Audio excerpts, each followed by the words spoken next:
budget situation hasn't really changed significantly in the last few years.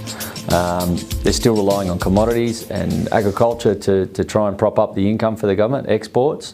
And a lot of the rhetoric that was spoken about a few years ago, we haven't seen that come through yet in terms of innovation and looking for different sources of revenue.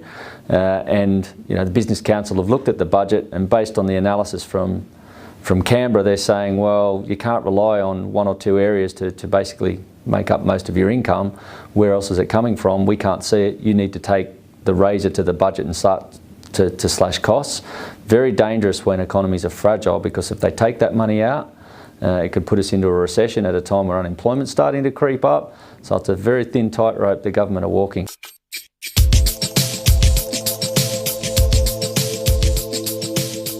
Absolutely, it makes up too much of the state government's revenue stream. We've got a AAA rating, one of the few governments around the world who still have a AAA rating, and that's a state-based government. I can't see them getting rid of stamp duty.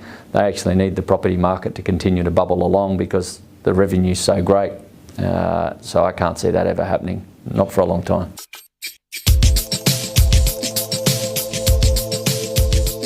I think what's happened in world economies, the correlation between, say, Australia and the US has broken somewhat. The old saying, when the US sneezes, we used to catch a cold, is a little bit broken, and moving lockstep in interest rate policy can be very difficult. We're on different growth trajectories. The US maybe has stronger prospects, and the Fed over there are saying, well, we can raise rates a little sooner. Keep in mind, the US took their rates to 0. We're at 1.5, so we're still a long way off from where they were.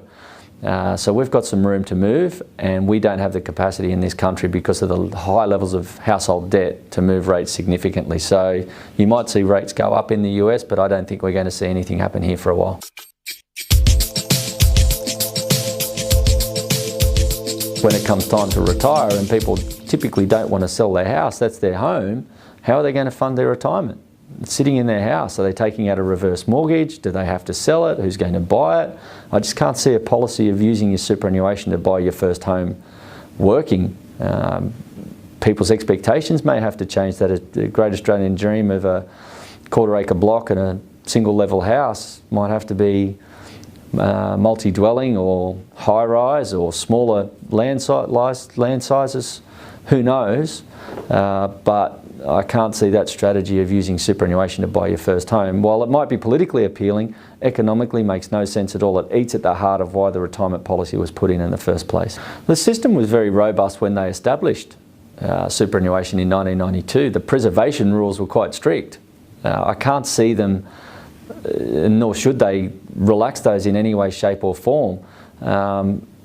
It's a cornerstone of our economic powerhouse. We're the third largest retirement pool in the world. So giving people greater access for first homes or hardship or what have you, it's only making tomorrow's problem today, and it's encouraging people to spend now and not save for the future. Maybe if they didn't change the tax system so much around superannuation and confuse people and made it more incentive, or gave people greater incentive to put money into superannuation, I think that problem would solve itself.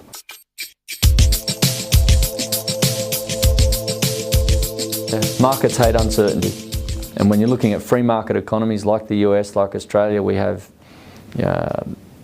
economic uncertainty, you'll have interest rate uncertainty, you'll have share market uncertainty, throw in there political uncertainty, and even legislation, uncertainty around rules and laws creates havoc, and that's what Fitch is saying. When we look into the future and we've got these dark clouds and we don't know what they mean, it's going to take away people's confidence in making investment decisions. Hence, it can hamper economic growth, which means income into the future is lower, and countries are sitting on big piles of debt. How quickly can they repay those, or what's the likelihood of those being repaid in a meaningful time frame? When the income's uncertain, I can see why those rating agencies are starting to get a little bit nervous about the credit ratings of the US, European countries. I am a nation-building Prime Minister, believe me, and this is a nation-building project. A lot of people won't see these projects out. It's for children and grandchildren, and they probably do need to happen. And we all have to realise they're not going to generate immediate economic benefit for us. And that's the hard thing in today's environment. People want immediate results. They want instant gratification. They want to see projects built. Why can't it be built today? Why can't we have that today? So, you know, it's a tough thing to do for a politician, to be able to manage long-term needs and long-term requirements of a country against such short-term viewpoints from its population. It's very hard to manage.